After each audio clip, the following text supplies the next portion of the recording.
Hello，大家好，我是海夏哥。今天呢是给客户解决这个采暖炉，它是个双炉。双炉呢要求进气压力呢是2000帕，然后小适应量呢是12力。现在的问题呢就是点不着火，只能点一个。目前来看的话是它的就是进气量不够，导致那个引起的点火失败的问题。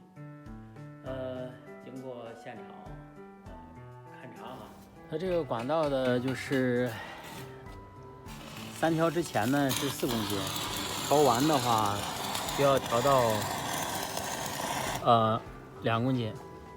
然后现在的解决呢，就是要把这个中间给它加一个缓冲罐，也就是一个储气包，就是达到它的能够在瞬时点火的时候气量是充足的。这个管径呢是完全符合就是这个设备需求的。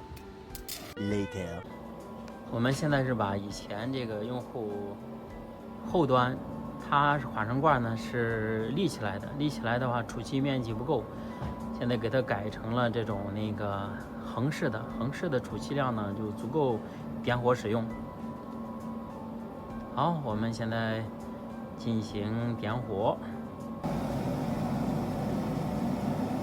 经过改造哈，现在呢2个炉子同时能点着了。之前呢客户说呢只能点1个炉子，而且呢火还不大。现在火苗也很大。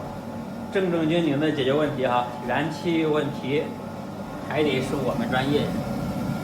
记录美好生活，分享每天的日常哈，我是爱笑哥。今天呢这是很典型的哈，就是因为这个它的配风是强排，然后呢流量达不到而导致的这个2台燃烧机呢只有1台着火或者1台点不着的现象。